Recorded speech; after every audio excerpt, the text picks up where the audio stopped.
Section 7.2 is about graphing polynomial functions. Here we're asked to look at a polynomial function and graph it by making a table of values. Now this will take a very long time if you plug in a various table of values. I'm going to set up a table here, and I'm going to tell you what values I want you to plug in simply because I want this to take the smallest amount of time possible. So these represent all the x values I want you to try. There's a reason why I'm choosing the ones that are halves and whole numbers like this. You're going to have to pause the video and I would just plug a couple of these in and see if you can get the correct y value. Then you can come back and I'll give you all the answers. But I think it would be beneficial for you if you plug some of these x's in and found the y's for yourself. So here we have our y values. If I have the squiggly equal sign, that means an approximate value. I had to round those. Now I'm going to take all these points and I'm going to plot them on the coordinate plane and see what the graph looks like. So these are the points that I get when I plot them. Now if I do a little guessing and graphing, I'm going to see that this function goes up and down a couple of times and eventually finishes like that. I know it's going to finish with both going up because it's an even degree, and you can see that it's going to touch in 3 places, actually 4. 1, 2, 3, and 4, which matches because it should touch in 4 zeros, 4 or less zeros I should say, when the exponent or the degree is 4. But what I really want you to notice is when you do these points like this, sometimes you might not be able to find the exact zeros. I actually gave you the 4 zeros here. I gave you the exact points where they were. But you're not always going to see that. But I do want you to notice these 2 points. And notice how the top one is positive and the bottom one is negative. When you have 2 points that are relatively close and they have different signs, you know a 0 has to be somewhere in between them. Notice also here, this one's negative and this one's positive. That means there must be a 0 somewhere in between.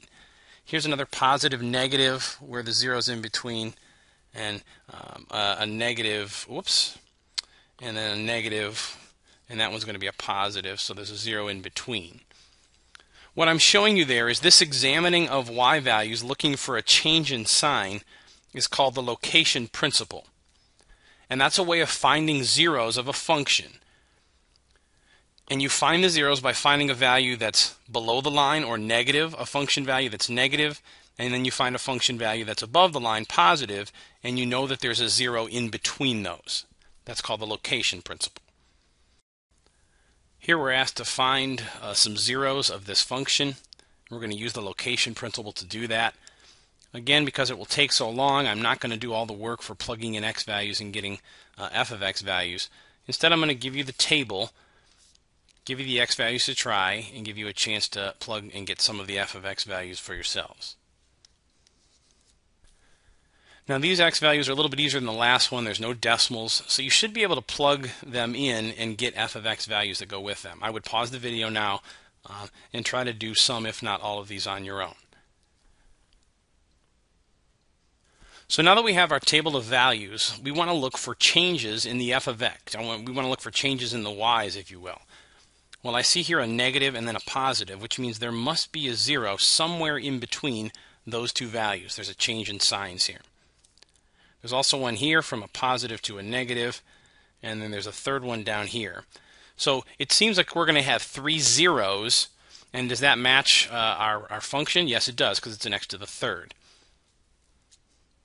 So let's take these points and graph them as best we can and see if we can't see what the graph looks like. So here are the points. We know we have to cross the x-axis in 3 spots.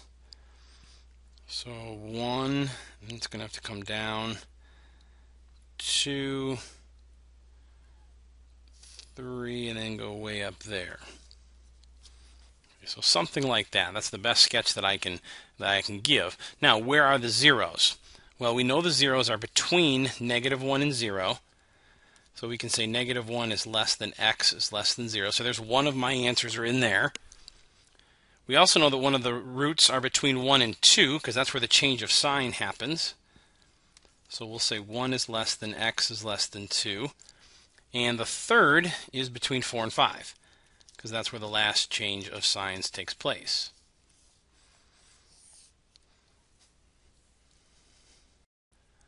One more thing I want to show you about the graphs of these polynomial functions is that there's such a things known as relative maximums and relative minimums.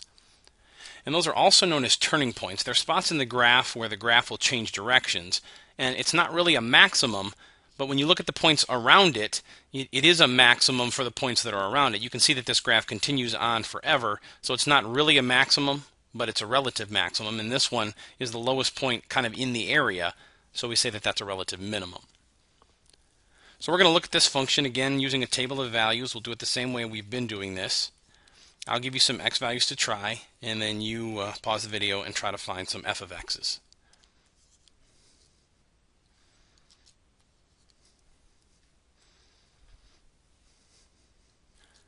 So let's see what we can notice.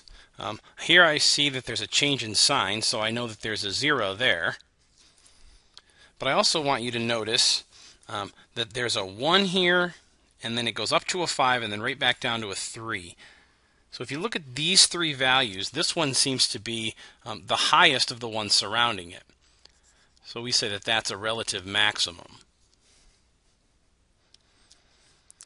And then likewise, you'll see a 3 going down to a 1 and then coming back up to a 5.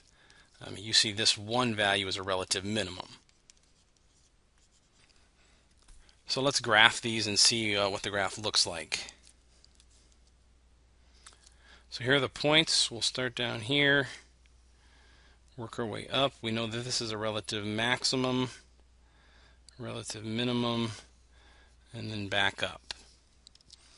Now we saw from the points, we knew that there was only going to be 1 0, happens right here. But there's also going to be a relative maximum, which we saw here, at 0, 5, and then a relative minimum, which we saw right there.